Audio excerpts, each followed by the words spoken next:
Hello students. मैं पद्माकर मिश्रा आपके अपने YouTube channel economics eight finger tip में एक नए टॉपिक के साथ उपस्थित हूं। आज का वीडियो क्लास 12 आईएससी बोर्ड के छात्रों के लिए हेल्पफुल है। आज मैं आप लोग के लिए top 80 most important question present करने जा रहा हूं। लेकिन आज की वीडियो में मैं केवल 1 to 40 क्वेश्चन को एक्सप्लेन करूंगा और जो अगला वीडियो आपको मिलेगा वो 41 से 80 तक का होगा।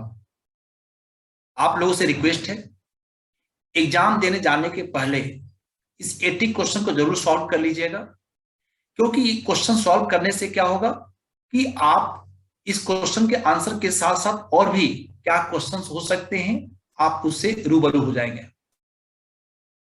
जो लोग आज हमारे साथ पहली बार जुड़ रहे हैं, आपका स्वागत है। आप हमारे economics eight finger tip channel को सब्सक्राइब कर लें और नोटिफिकेशन बेल आइकन को भी ऑन कर लें, ताकि जब भी हम कोई नया वीडियो अपलोड करें तो आपको नोटिफिकेशन मिल जाए और आप उसका लाभ उठा सकें। मैं क्वेश्चन यहां डिस्प्ले करूंगा, उसको आप ध्यान से देखिए। आप अपने नोटबुक में नोट कर लीजिए इसको। टेलीग्राम लिंक पर जाकर जुड़ जाइए हमसे, वहां पे भी अवेलेबल होगा। और इसको बहुत अच्छे से बेटा आप सॉल्व करके जाइएगा। जब आप 6 दिसंबर को पेपर देकर आएंगे तो आप मुझे बताइएगा कि जो हमने आप लोग के लिए वीडियो प्रेजेंट किया है वह कितना लाभदायक था। आइए स्टार्ट करते हैं आज का first question.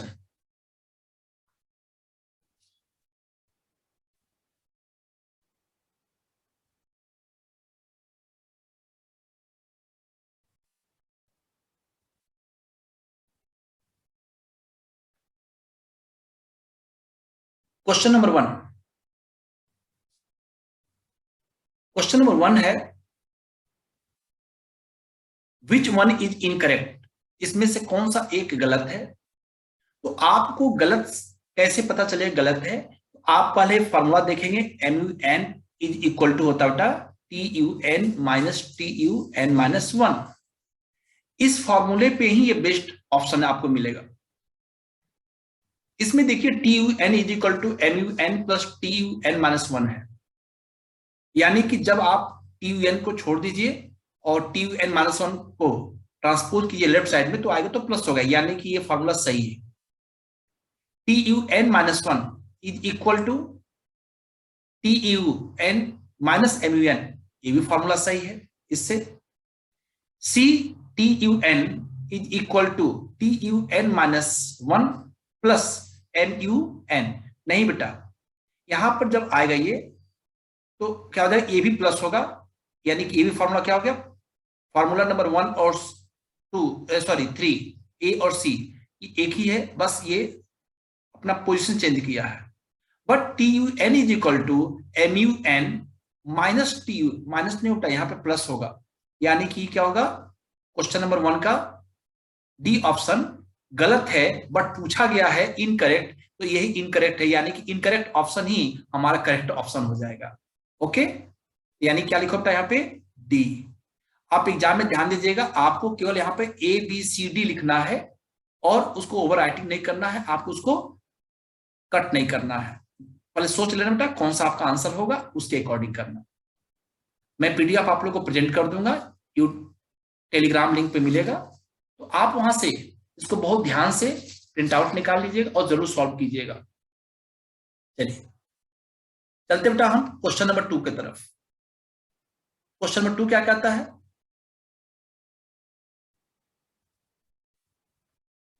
Cardinal utility analysis of consumer behaviour is based on which combination of following assumption. यानी कार्डिनल यूटिलिटी जिसको अल्फ्रेड मार्शल ने दिया था, जो कॉन्सेप्ट है कार्डिनल यूटिलिटी का, उसके लिए कौन कौन से एजम्पशन हैं आपको बताने हैं। तो इसको ध्यान से देखिए। पहला बेटा Gossen's first law of consumption, yes उस पे बेस्ड है ये एजम्पशन उनके लिए है, यानी कि ये ए ऑप्शन सही है। फिर क्या कहता था, constituency of marginal utility of money. Alfred Marshall साहब कहते हैं कि मनी की मार्जिनल यूटिलिटी कांस्टेंट होगी, यानी ये भी सही है। क्वेश्चन नंबर 2 का जो थर्ड कह रहा है, utility is measurable in terms of cardinal number. Alfred Marshall कहते हैं कि यूटिलिटी को हम लोग मेजर कर सकते हैं कार्डिनल नंबर के फॉर्म में, ये भी सही है। फोर्थ ऑप्शन कहता है utilities of different goods are interdependent. हर एक गुड्स की यूटिलिटी अपने आप में बेटा क्या होती है, एक दूसरे से कोई मतलब नहीं बेटा, इंटरडिपेंडेंट है। यदि इस पेन के अंदर यूटिलिटी है तो ये अपने आप में है, इससे कोई किसी का मतलब नहीं है। ये जो है किसी पेज का कंपेयर नहीं करेगी, ये जो है बुक का कंपेयर, जिसका है बेटा इसके अंदर अपना वैल्यू है। ओके, यानी कि इसमें 1 भी सही है, 2 भी सही है और 3 भी सही है। यानी कि कौन सा ऑप्शन इसमें सही हो बेटा, इसके नीचे आप देखेंगे तो आपको ऑप्शन मिलेगा, मैं शो कर रहा हूं, यानी 1 2 3 ऑप्शन होना चाहिए। आप ये देखिए कि कौन सा इसमें ऑप्शन आपको दिख रहा है जिसमें 1 2 3 दिखा रहा है।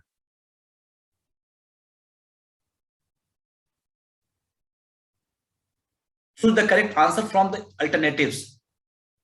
Only 1 and 3, ये गलत है सही है, बट इसमें केवल 1 और 3 की ही बात कर रहा है, जबकि इसमें 2 भी है। ओनली 1 3 4, जी नहीं, 4 तो है ही नहीं। सी 2 3 4, 2 3 है बट 4 नहीं है। डी ओनली 1 2 एंड 3, यानी कि करेक्ट आंसर क्या होगा बेटा, डी ऑप्शन होगा। क्या होगा, आप बहुत आराम से बेटा यहां लिखना डी, ठीक, ये है। अब चलते बेटा क्वेश्चन नंबर 3 पे। क्वेश्चन नंबर 3 कहता है the essence of law of diminishing return is, the essence of the law of diminishing return is, मतलब कि घटते प्रतिफल का जो समरी है, मींस वो क्या है। तो लॉ ऑफ डिमिनिशिंग रिटर्न में बेटा क्या होता है, मार्जिनल प्रोडक्ट बेटा घटता है। जब आप देखते बेटा टोटल यूटिलिटी बेटा क्या होता है, सॉरी टोटल प्रोडक्ट, पहले वो ऐसे इंक्रीज करता बेटा ये, फिर इसके ऐसे जाता है और फिर ये घटने लगता है। तो जिस पॉइंट से घटता है उसके करस्पॉन्डिंग जो मार्जिनल यूटिलिटी होगा बेटा वो ये थर्ड हो गया बेटा, है ना। इसको कहते हैं law of diminishing return. Law of diminishing return में बेटा टोटल यूटिलिटी बेटा फॉल करता है, ये तो प्लस में ही रहता है बट पॉजिटिव होगा, लेकिन इसका स्लोप नेगेटिव होगा, घट रहा होगा, तो मार्जिनल यूटिलिटी क्या होता है, ये नेगेटिव हो जाता है। यानी कि A option negative marginal product physical product. देखो मार्जिनल प्रोडक्ट बेटा कहे इसको या मार्जिनल फिजिकल प्रोडक्ट, दोनों का मतलब एक ही है। तो इसमें बेटा क्या है, नेगेटिव मार्जिनल फिजिकल प्रोडक्ट, ये करेक्ट आंसर है। आगे जाने की बेटा जरूरत ही नहीं है। Clear.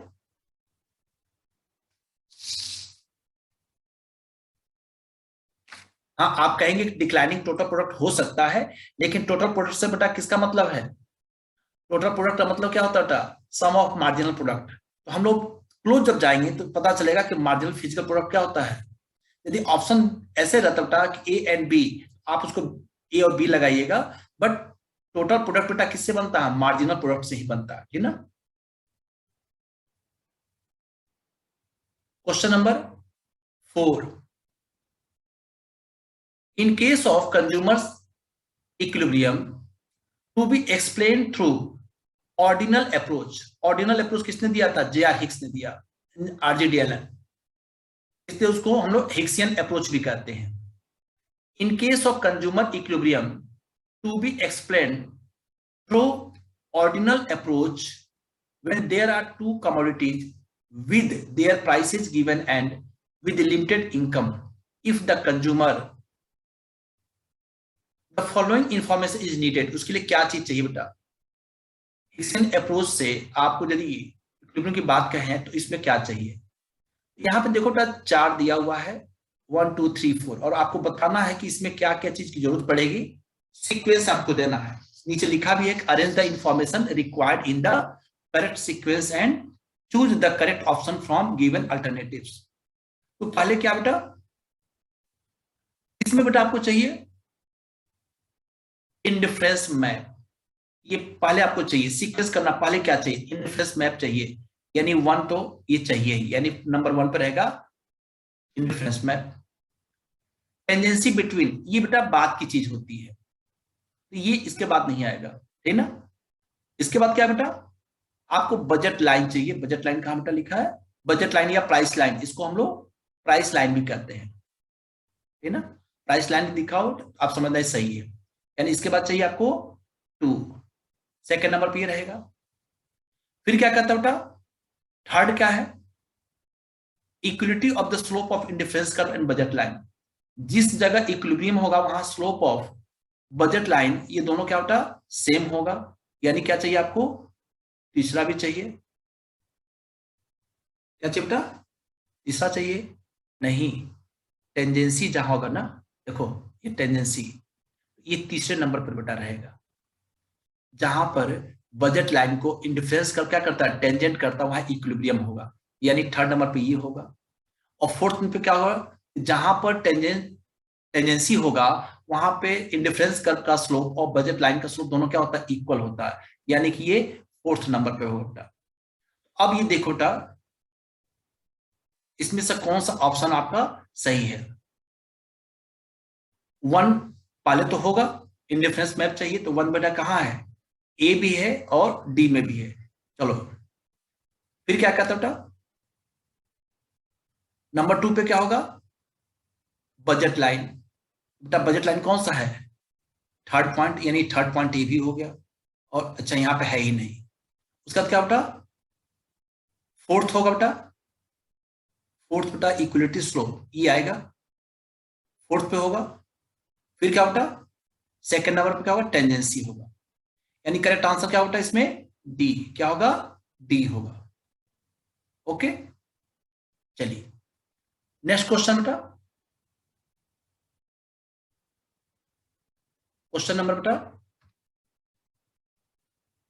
5,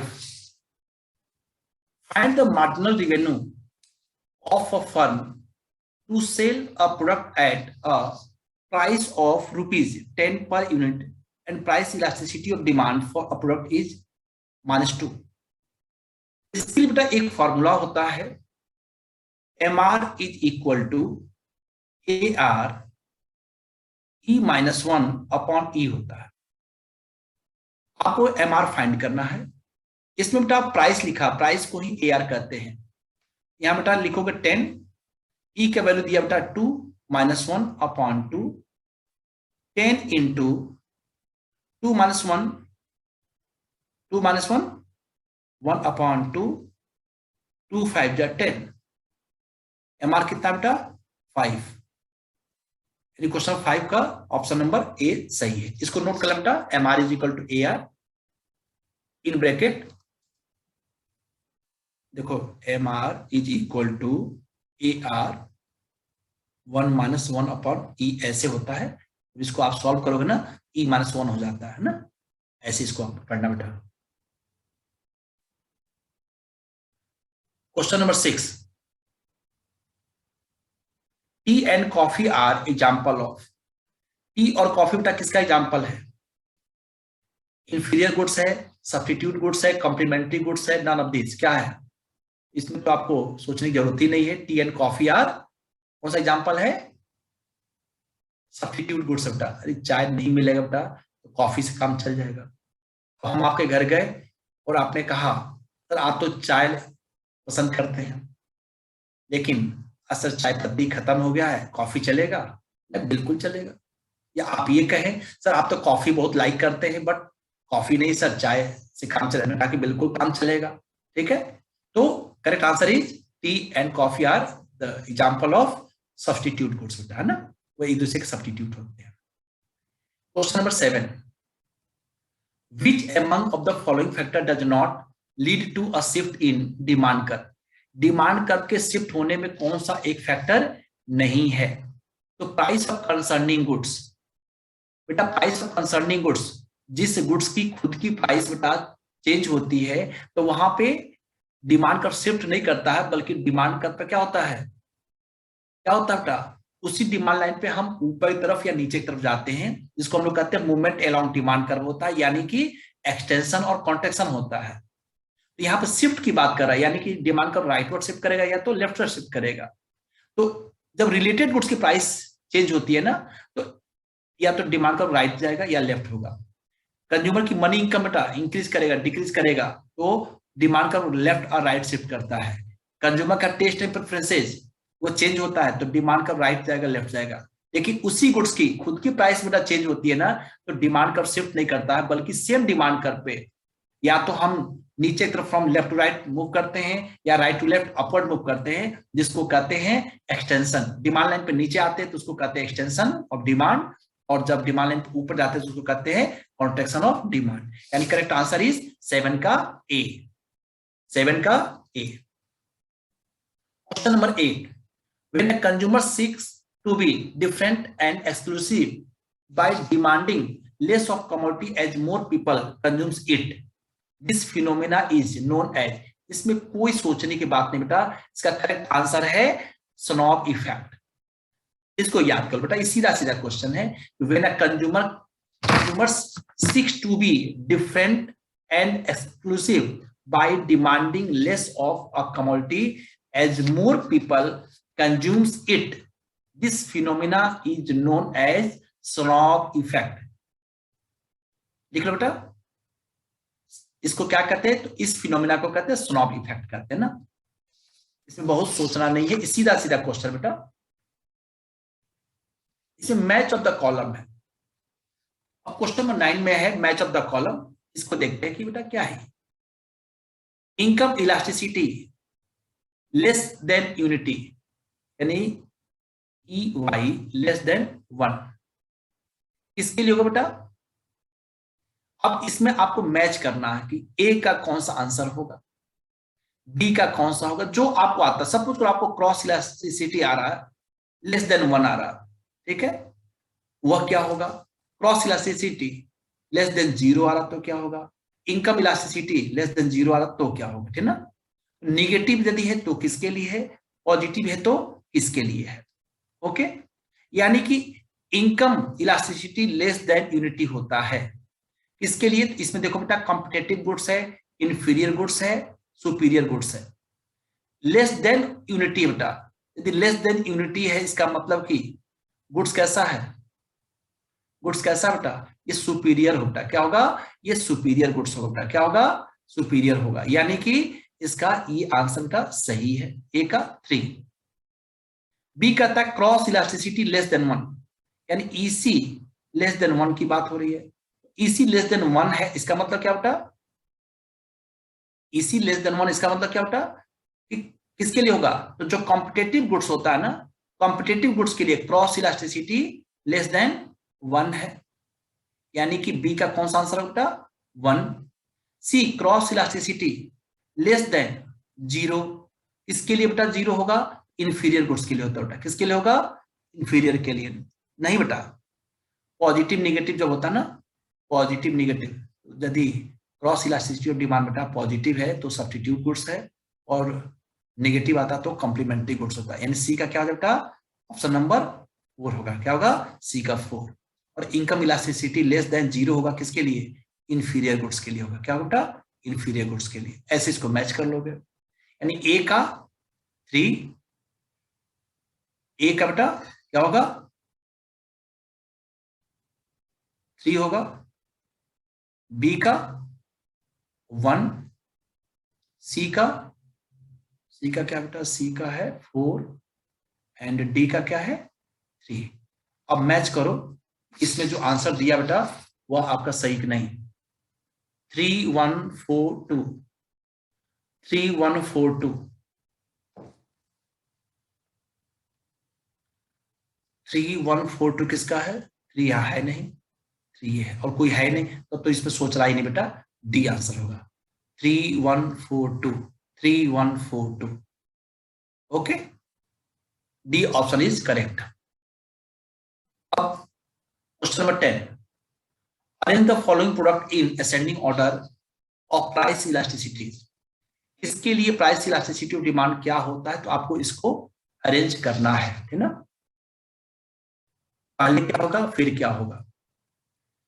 question number 10, homogeneous product, homogeneous product, differentiated product, necessities and durable goods.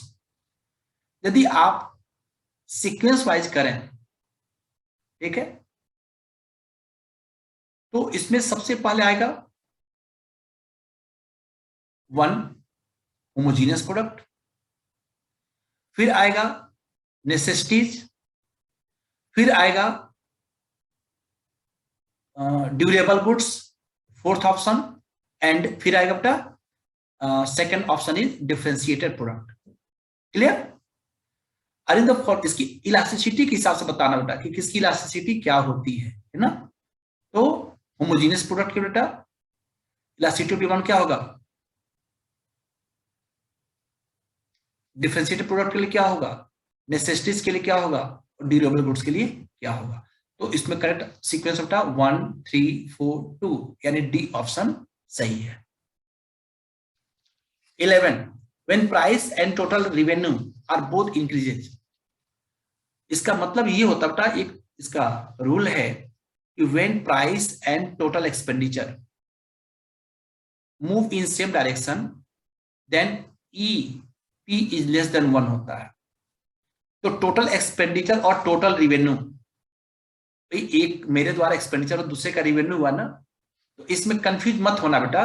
Price and total expenditure move in same direction, ठीक है, इंक्रीजेज और डिक्रीजेज, यहाँ इंक्रीजेज क्यों लिखा है, इंक्रीजेज और डिक्रीजेज भी हो, दोनों हो जाए कोई दिक्कत नहीं, same direction, then price elasticity of demand is less than 1, यानी 11 का क्या होगा, डी होगा। क्या होगा, डी आंसर होगा।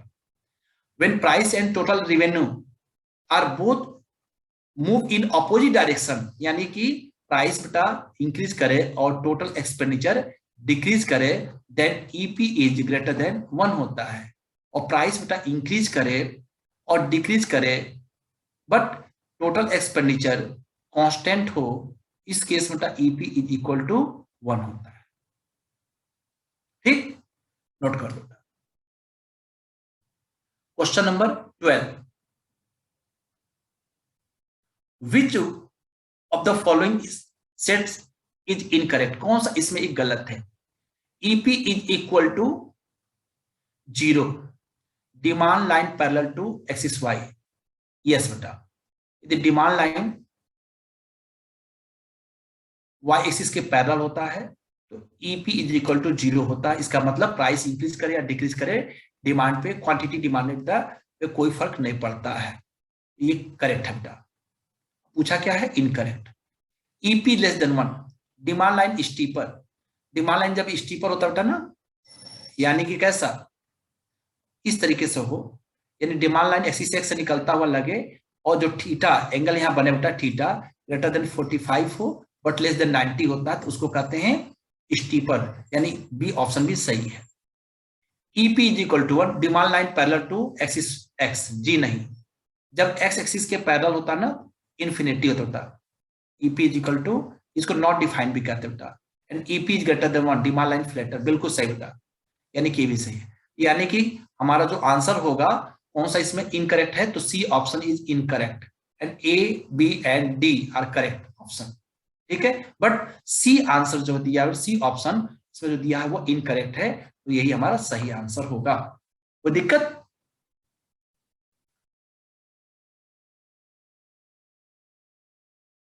Question number 13, if any entrepreneur hesitate to take risk. यदि कोई एंटरप्रेन्योर बिजनेस में रिस्क लेने से बचता है तो क्या होगा। तो बिजनेस का एक फंडा था कि more risk more profit, less risk less profit and no risk no profit. जैसे आप लोग कहते हो ना कि more study more confusion, less study less confusion and no study no confusion. वैसे ही बेटा एक एंटरप्रेन्योर होता बेटा, ठीक ना, वो भी सही इसका होता है एंटरप्रेन्योर, ठीक ना। यदि वो रिस्क लेने से हिचकिचाता है, बचता है, तो उस केस में जो प्राइस इलास्टिसिटी ऑफ डिमांड होगा वो क्या होगा, तो वो होगा बेटा इन इलास्टिक होगा, ईपी लेस देन 1 होगा बेटा। ओके, वहां बेटा क्या करना उसको, यदि take risk, hesitate to take risk नहीं लेना चाहते तो ईपी लेस देन 1 होगा, और यदि वो रिस्क लवर है, रिस्क को चाहता है, ऐसा रिस्क सर्टेन अनसर्टेन, बेटा अनसर्टेन, उस केस में क्या होगा, इलास्टिक होगा। यानी कि 13 का correct answer is B, inelastic. ठीक है, question number 14, if the producers expect a fall in future price, then elasticity of supply will be। यदि कोई प्रोड्यूसर ये उम्मीद करता कि फ्यूचर में प्राइस के घटने की संभावना है, ऐसे केस में क्या होगा, तो प्राइस में थोड़ा भी चेंज की बात होती है तो वहां पे सप्लाई का बेटा ES इज ग्रेटर देन 1 होगा, यानी कि उम्मीद के हिसाब से वो क्या करता है बेटा, सप्लाई को बढ़ा देगा। ठीक है, थोड़े से प्राइस में चेंज डिमांड में ज्यादा, सॉरी सप्लाई में ज्यादा चेंजेस लाएगा, यानी कि correct answer is a. Question number 15, when supply curve originates from axis x and it makes 70 degree angle, इसको मैं समझाता था कैसे। सपोज बेटा ये सप्लाई कर रहा है और यहां से एक्सिस एक्स निकल रहा और 70 डिग्री एंगल फॉर्म कर रहा है। ये ध्यान देना बेटा, चाहे वो 70 डिग्री एंगल फॉर्म करे, चाहे वो 90 डिग्री, 90 तो खैर मैं नहीं कहूंगा, ठीक है, किसके लिए बेटा, 90 जब कर देगा तो वो तो y एक्सिस के पैरेलल होगा, तो ES इज इक्वल टू 0 हो जाएगा। लेकिन यदि वहां पे 70 डिग्री, 60 डिग्री, 40 डिग्री कर दिया, ठीक है ना, और एक्सिस एक्स से निकल रहा है, तो जानते हो क्या होगा, ES इज लेस देन 1 होगा।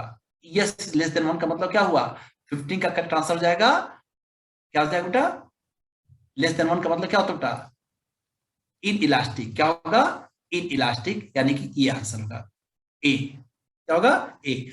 और यही कहता था इफ सप्लाई का ओरिजिन फ्रॉम एक्सिस वाई, वहां पे भी कोई एंगल नहीं दिया है, यहां तो मैंने कंफ्यूज करने के लिए आपको दे दिया 70 डिग्री लिखा है, बट वहां लिख दिया केवल एक्सिस वाई से निकलता है, ठीक ना।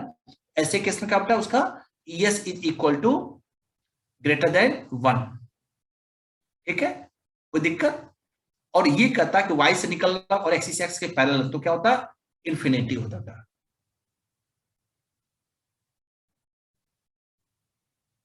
क्वेश्चन नंबर 16,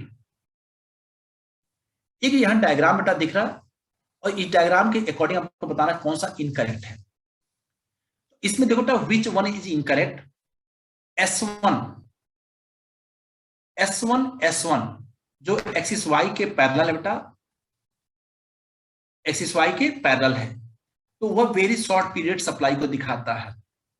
ये जो है वेरी शॉर्ट पीरियड सप्लाई को दिखाता है, यानी कि ए ऑप्शन करेक्ट है। पूछा इनकरेक्ट कौन सा है, बी कहता है S2 वह शॉर्ट पीरियड को बताता है, ये जो है ना, ये शॉर्ट पीरियड को बताता है, और ये वेरी शॉर्ट पीरियड को बताता है। और S3 किसको बताता है बेटा, ये लॉन्ग पीरियड को बताता है, लॉन्ग पीरियड। अब जो ऑप्शन दिया बेटा उसके हिसाब से देख लेते हैं हम लोग। ऑप्शन बेटा पहले ध्यान रखो, S1 very short period, S2 short period, यानी मैंने स्टार्ट किया S1 से, तो very short, short and long, ऐसा होना चाहिए।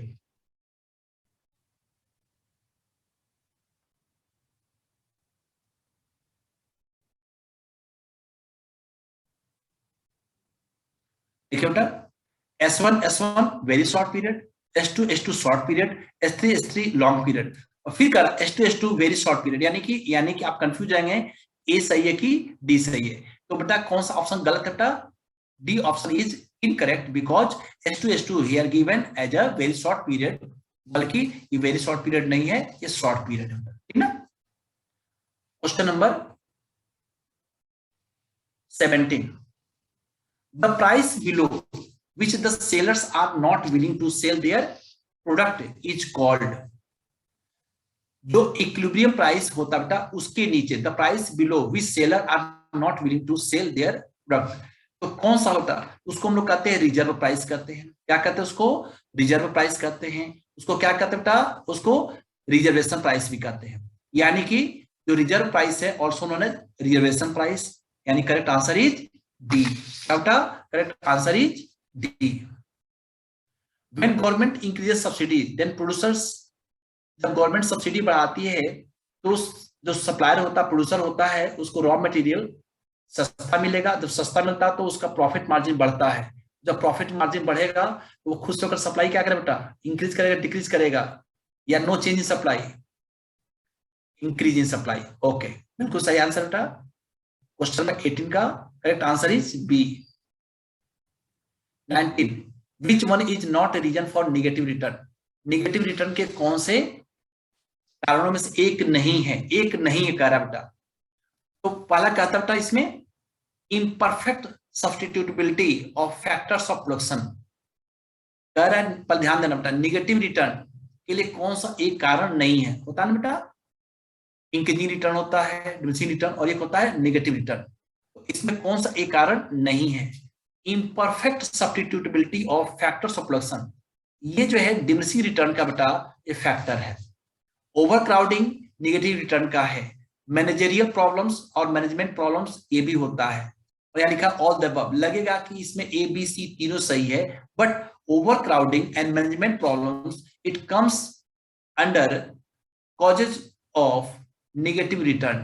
However, imperfect substitutability of factors of production is reason for diminishing return बेटा है, क्लियर।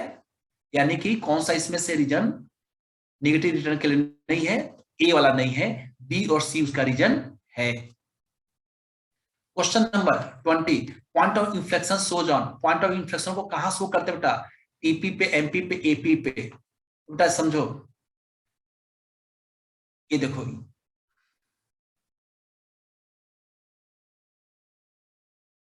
जहां तक बेटा टीपी इंक्रीज करता है एट अ इंक्रीजिंग रेट, उस पॉइंट पे, फिर उसके बाद क्या होता है TP increase at a diminishing rate, जो टीपी का टर्निंग पॉइंट होता है इसी को कहते हैं पॉइंट ऑफ इन्फ्लेक्शन करते हैं।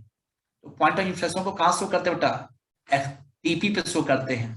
एमपी उस समय क्या होता है मैक्सिमम होता है, जब पॉइंट ऑफ इन्फ्लेक्शन होता है बेटा ना उस समय एमपी अपने पीक पे होता है, मैक्सिमम होता है ना, ओके। ये किसी एक्सिस पर नहीं शो करता बेटा, जी नहीं। पॉइंट ऑफ सेटिटी और पॉइंट ऑफ सैचुरेशन होता बेटा, यदि ये कंफ्यूजन हो तो पॉइंट ऑफ सेटिटी और पॉइंट ऑफ सैचुरेशन होता है कहां पे, एक्सिस एक्स पे होता है, जहां पे एमयू लाइन एक्सिस एक्स को इंटरसेक्ट करता है, एमयू का वैल्यू 0 होता है।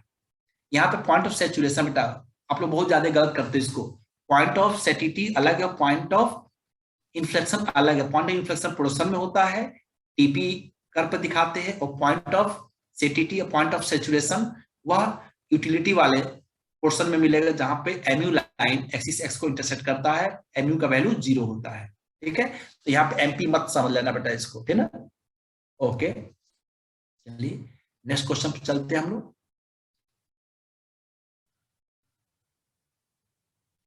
21 the maximum legal price which the supplier can charge for a particular commodity is called, the maximum legal price, legal price मतलब गवर्नमेंट के द्वारा सेट किया गया है।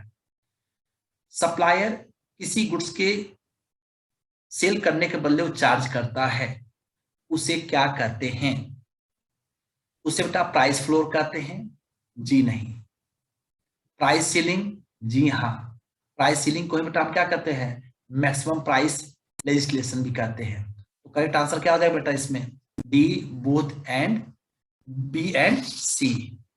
The maximum legal price which the supplier can charge for a particular commodity is called price ceiling और maximum price legislation, ठीक है बेटा।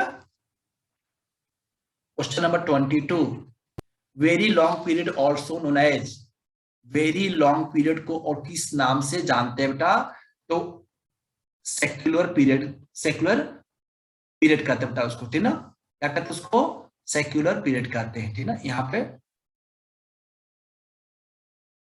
यहाँ प्राइस लिखा बेटा क्या होगा, सेक्युलर पीरियड हो जाएगा बेटा ना, इसको बना लेना सेक्युलर पीरियड, ठीक ना, यानी कि very long period also known as, question number 22 का क्या बेटा, सी सेक्युलर पीरियड होता है ना, प्राइस नहीं बेटा पीरियड है, इसको बना लेना आप।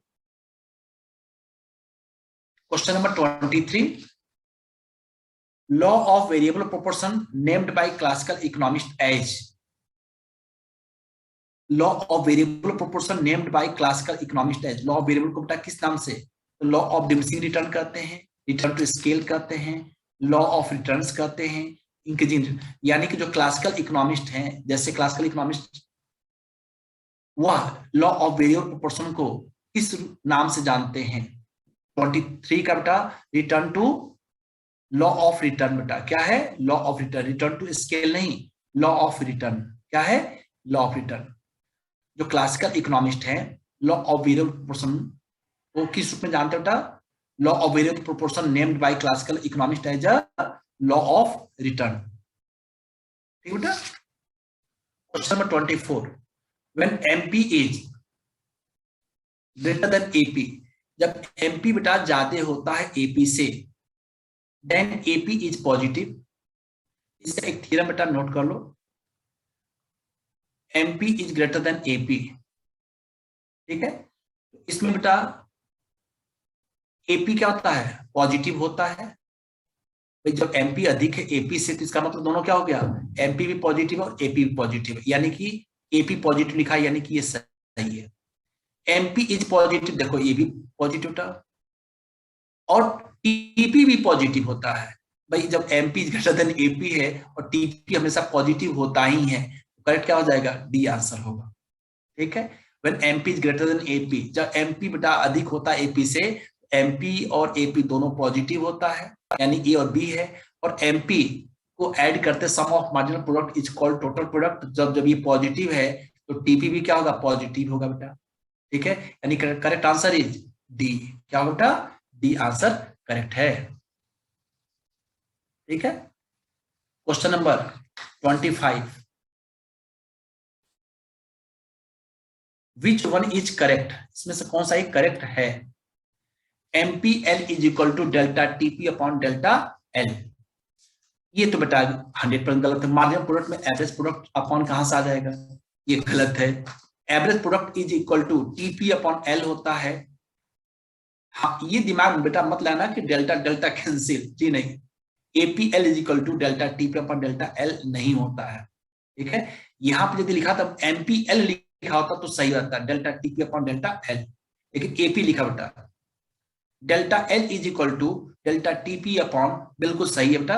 अब आप कैसे इसको कहो सही है? जानते हो यहाँ पे MP L is equal to हो जाएगा delta TP upon delta L, होता है ना। तो डेल्टा एल को यहाँ कर दो तो ये क्या हो जाएगा? जगह अपना चेंज कर लेगा, यानी कि करेक्ट आंसर है। MP N is equal to TP N minus one plus TP N, जी नहीं। MPN equal to TPN minus TPN minus one होता है, ये प्लस नहीं होता बेटा ना। और ये भी क्या होता? MPN is equal to TPN minus TPN minus one होता है। क्लियर? तो इसमें बेटा ए बी और डी ये इनकरेक्ट है, और इसमें करेक्ट क्या है? सी ऑप्शन बेटा करेक्ट है। ठीक ना।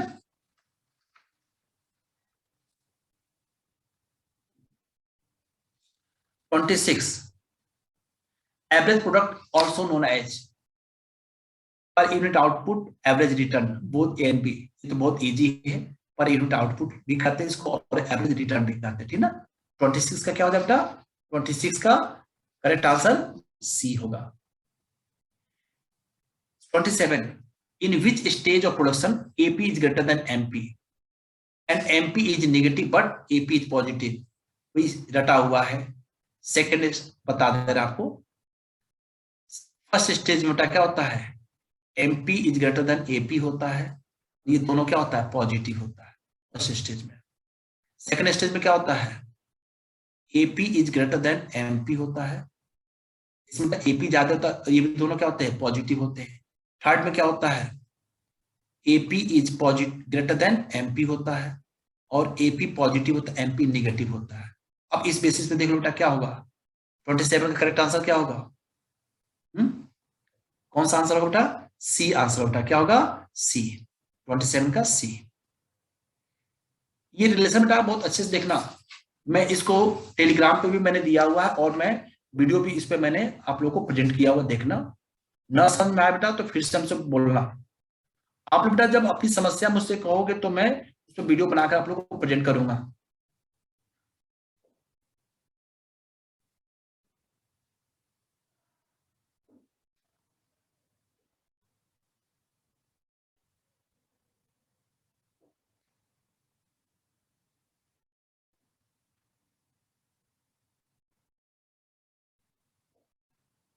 Twenty eight, who explained the behavior of production in the short run terms of law of increasing return, the law of constant return and law of diminishing return। किसने? बेटा यहाँ पे आपको सीधे सीधे आंसर देना कि किसने शॉर्ट रन में लॉ ऑफ इंक्रीजिंग रिटर्न की बात किया, लॉ ऑफ कांस्टेंट रिटर्न की बात किया, लॉ ऑफ डिमिनिशिंग रिटर्न की बात किया, तो अल्फ्रेड मार्शल ने किया था। किसने किया था? 28 का डी ऑप्शन, अल्फ्रेड मार्शल। इसमें बहुत ज्यादा सोचने की बात नहीं है, बस इतना याद रखिए कि Alfred Marshall explain the behaviour of production in the short run in terms of law of increasing return, law of constant return and law of diminishing returns. Law of variable proportion also known as law of variable proportion also known as, बहुत easy बेटा, 29 का law of diminishing return. Law of variable proportion को law of diminishing return के नाम से भी हम लोग जानते हैं। ठीक है। Return to scale is a dash phenomena. Return to scale बेटा कहां पाया जाता है? शॉर्ट रन होता है कि लॉन्ग रन में होता है? आंसर का तो रिटर्न टू फैक्टर का है तो short run, return to scale का है तो long run. Return to factor short run, return to scale long run. तो 30 का correct answer is B. Question number 31, which one is not reason of decreasing return to scale? कौन सा नहीं है decreasing return to scale के लिए? कौन सा एक रीजन नहीं है? तो 31 का बेटा divisibility of inputs.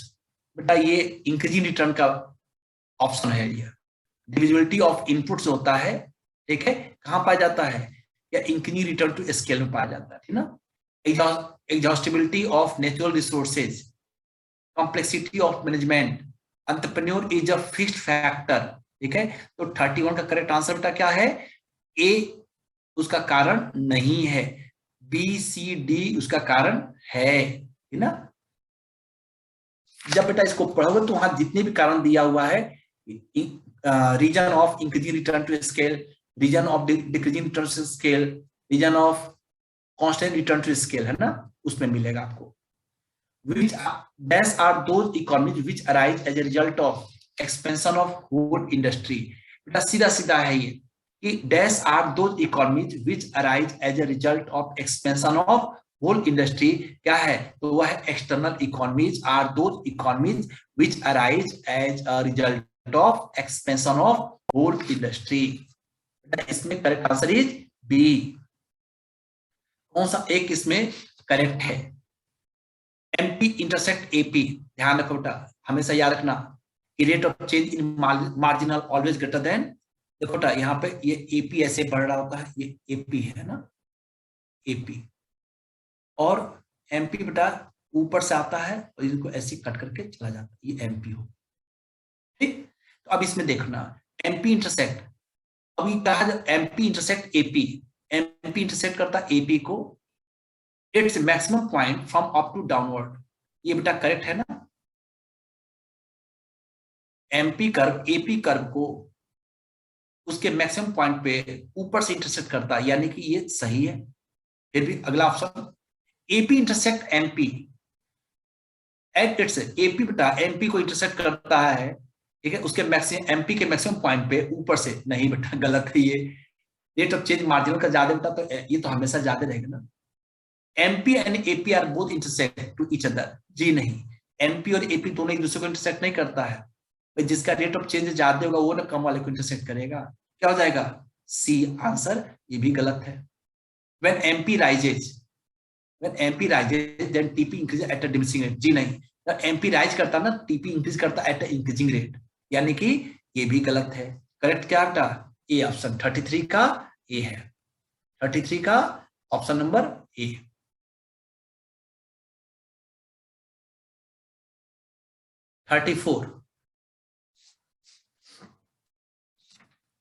Price equilibrium also known as, price equilibrium also known as simple सा term market clearing price. Price equilibrium को मार्केट क्लियरिंग प्राइस भी कहते हैं। 34 का A, the maximum price that a consumer will prepare to pay for a good will be equal to its marginal utility. ये बेटा रटा हुआ चीज होगा आप लोग के लिए। मैक्सिमम प्राइस, भाई कोई कंज्यूमर कितना पैसा पे करना चाहेगा, उतना ही पैसा देना चाहेगा जितने के बराबर उसको मार्जिनल यूटिलिटी मिलेगी। भाई मार्जिनल यूटिलिटी कम मिलेगा तो क्यों ज्यादा पैसे देगा? जी नहीं, बिल्कुल नहीं, ठीक ना। तो 35 का correct answer is B. 36, when market is out of equilibrium, there are expected forces to change so as to take the market equilibrium through what Alfred Marshall called the process of, क्या कहते हैं, जब market is out of equilibrium हो, there are expected forces to change so as to take the market. कौन सा ऐसे forces है जिसके बारे में हम उम्मीद करते हैं कि वो आए, उसके आने से क्या हो जाएगा, मार्केट अपने पुराने पोजीशन में, इक्विलिब्रियम के कंडीशन में होगा, ठीक है। तो इसके बारे में किसने किसने बार्गेनिंग बार्गेनिंग और हैगलिंग, है ना, की बात किया है, तो वह है अल्फ्रेड मार्शल है। तो इसमें बेटा क्या होगा, बोथ ए एंड बी, क्या होगा बेटा, बोथ ए एंड बी। ये अल्फ्रेड मार्शल इस प्रोसेस को क्या कहते हैं बेटा, ए भी कहते हैं और बी को भी कहते हैं, यानी कि option number C is correct. 37, labour और आउटपुट, ये दो चीज दिया हुआ है, 1 2 3 4 5 6 लेबर है, आउटपुट दिया 50 110 120 140 160, और एमपी 6 कह रहा, यानी मार्जिनल प्रोडक्ट ऑफ 6 लेबर का है, MP 6 is equal to TP, हम लोग जो जानते हैं फॉर्मूला बेटा, MP N is equal to होता है TP N minus TP N minus 1 होता है। हम लोग जल्दीबाजी में क्या करेंगे बेटा, 6 का कह रहा, तो 160 पे 140 घटा देंगे, आंसर आ जाएगा 20, हम लोग जल्दी मार देंगे, हम लोग समझेंगे भाई 20 तो सही आंसर है। बट ये देखो कि टीपी एन यानी 6 माइनस टीपी 6 माइनस 1 होगा, टीपी 6 माइनस टीपी 5, जब 5 दिया नहीं बेटा तो वैल्यू कहां रखेंगे बेटा, यानी कि ये फॉर्मूला यहाँ पे यूज नहीं होगा। तब कौन सा फॉर्मूला यूज होगा, एमपी 6 यानी MP nth is equal to delta TP upon delta L. Delta TP मतलब जो भी आउटपुट है 6 का 160 माइनस जो उसके पहले दिया है, पहले क्या दिया 140 अपॉन जिसका हमें फाइंड करना मार्जिनल दिस माइनस जो भी उसके पहले लेबर दिया, क्या दिया बेटा 4 दिया है। तो 160 माइनस 140 कितना होगा 20 अपॉन 6 माइनस 4 का बेटा कितना आएगा 2, 20 अपॉन 2 इक्वल टू क्या होगा 10 होगा। ठीक, अब देखिए बेटा करेक्ट आंसर क्या होगा 10 होगा, जबकि हम लोग क्या समझ रहे हैं 20 होगा।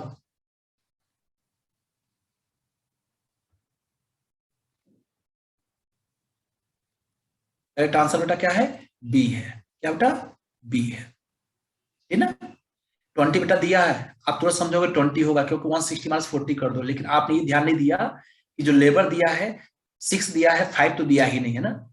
जब जंप करके देगा बेटा तो डेल्टा टीपी कंटिन्यू भी रहे बेटा ना, तो आप डेल्टा टीपी लगाओगे कोई बात नहीं, लेकिन MP N is equal to TP N minus TP N minus 1 का फॉर्मूला आप तब लगाते हो जब जिस यूनिट का आपको मार्जिनल फाइंड करना हो उसका प्रेडिसेसर जरूर दिया हो, उसके लेबर का प्रेडिसेसर जरूर दिया हो। Slope of marginal product is, marginal product का स्लोप बेटा कैसा होता है आपको पता होगा, मार्जिनल प्रोडक्ट कैसा होता है एमपी ऐसे था ना, यहां से यहां तक देखो क्या ही पॉजिटिव हो गया, फिर उसके बाद क्या हो गया नेगेटिव हो गया, लेफ्ट राइट डाउनवर्ड, क्या होगा पॉजिटिव होगा नेगेटिव होगा both A and B. Correct answer is C, correct answer is C. 39, बेटा इनपुट दिया हुआ है और आउटपुट दिया है, यहां कह रहा है बेटा 1k प्लस 2l, 1k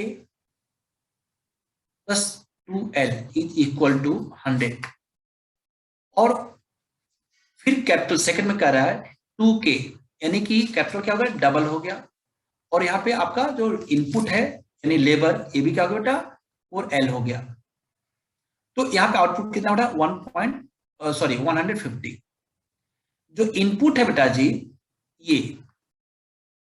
ये चेंज हुआ 2 टाइम्स,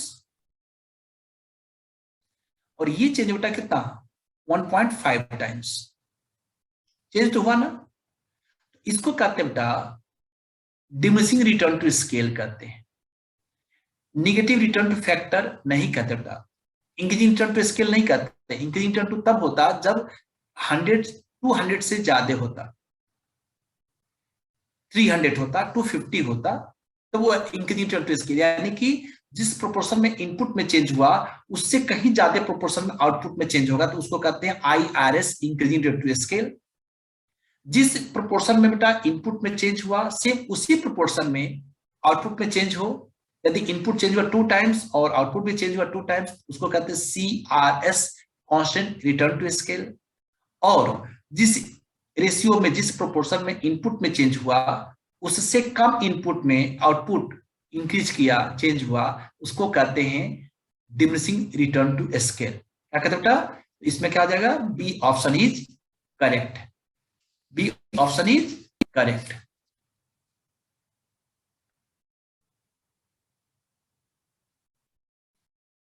क्वेश्चन नंबर 40। आज बेटा इस वीडियो में केवल आपको 40 तक का ही ऑप्शन मिलेगा क्वेश्चन, और नेक्स्ट वीडियो जो मैं आप लोग के प्रेजेंट कर रहा हूं अवेलेबल होगा वो 41 से 80 तक का होगा। Return to scale are usually explain in terms of, return to scale are usually explain in terms of, इस टर्म में बेटा उसको एक्सप्लेन किया जाता है, बताओ। इकोनॉमीज ऑफ स्केल, भाई रिटर्न टू स्केल मतलब दोनों चीज होती है, इकोनॉमीज ऑफ स्केल भी होता है और डिस इकोनॉमीज ऑफ स्केल भी होता है। इकोनॉमीज स्केल में कौन सा, इंटरनल इकोनॉमीज भी होता है और एक्सटर्नल इकोनॉमीज भी होता है। डिस इकोनॉमीज में इंटरनल इकोनॉमीज भी होता है, diseconomies and external diseconomies होता है। यानी कि return to scale are usually explain in terms of both A and B, economies of scale and diseconomies of scale. ये 40 question बेटा ये आपके लिए रहा। अब आप इस क्वेश्चन को एक बार 2 बार जरूर देखिए, इसका एक्सप्लेनेशन भी जो मैंने दिया है आप उसको समझिए, अपने बुक से समझिए। कहीं कोई डाउट हो आप कमेंट बॉक्स में आकर के, आप टेलीग्राम पर जुड़ करके वहां भी आप हमसे पूछें, मैं आपको बताऊंगा, ठीक है। आप देर मत कीजिए बेटा, 1 to 40 को आप अपने नोटबुक में नोट कर लीजिए। जरूर बेटा इस पेपर को सॉल्व करके आप एग्जामिनेशन हॉल में जाना, आपको लाभ मिलेगा। क्वेश्चन नंबर 41 से 80 तक का वीडियो आपको बहुत ही जल्द मैं आप लोग को अवेलेबल करा रहा हूं, ठीक ना। आप जरूर उसको भी देखना, यानी कि दोनों वीडियो बेटा छोड़ना मत। और आप लोग के लिए जो भी मैंने प्रीवियस वीडियो अपलोड किया हुआ है, एक्सप्लेन भी किया हुआ है, चाहे वो MCQ हो, चाहे वो एक्सप्लेनेशन बेस्ड हो, कॉन्सेप्चुअल हो, वो मैंने दिया हुआ बेटा, आप लोग उसको छोड़िएगा मत, क्योंकि एक एक नंबर बेटा आप लोग के रैंक को इंप्रूव करेगा, आपके रैंक को घटा देगा। 1 मार्क्स से बेटा आपका एडमिशन रुक जाता है, 1 मार्क्स से आप चूक गए तो आपका कहीं जॉब सिलेक्शन नहीं हो पाता है। मैं आपके सामने बैठा हूं, मैं उसमें से एक हूं कि मेरा मार्क्स था 178 और कट ऑफ गया था बेटा 179। झारखंड लेक्चर का मैंने एग्जाम दिया था और उसमें 178 मैंने स्कोर किया था, 179 कट ऑफ गया था। तो मैं समझता हूं कि 1 मार्क्स का मतलब क्या होता है। तो जितना बेटा संभव हो आप लोग प्रैक्टिस कीजिए, एक एक क्वेश्चन को देखिए, समझिए, जो मैंने दिया वो भी आपको और भी। देखिए जब भी बेटा कोई सैंपल पेपर लेना तो वह स्टैंडर्ड सैंपल पेपर सॉल्व करना, कोई ऐसा सैंपल पेपर मत सॉल्व करना बेटा जो कि आपको कंफ्यूज करे या उसका कोई मतलब ना हो, ठीक ना। तो 41 से लेकर के बेटा आपको 80 तक का वीडियो मैं आपको बहुत ही जल्द अवेलेबल करा रहा हूं, आप उसको भी जरूर देखिएगा। जो लोग आज हमसे पहली बार जुड़ रहे हैं आपका फिर मैं स्वागत करता हूं, आप चैनल को सब्सक्राइब कर लीजिए, नोटिफिकेशन बेल आइकॉन को ऑन कर लीजिए, ताकि जैसे मैं वीडियो अपलोड करूं आपको नोटिफिकेशन मिल जाए और तुरंत उसको देखिए बेटा। आप सब काम को छोड़ करके जरूर इस वीडियो को देख लीजिए, और आप फिर जब 6 दिसंबर को पेपर देकर आएंगे, आप मुझे जरूर बताइए कमेंट करके ये पेपर, ये वीडियो आपको कितना हेल्पफुल रहा। मैं वेट करूंगा। चलिए, इस उम्मीद के साथ आप 40 क्वेश्चन तैयार कीजिए। 40 क्वेश्चन मैं फिर आपको तैयार करके जल्द ही उसको अवेलेबल करा रहा हूँ। Thank you.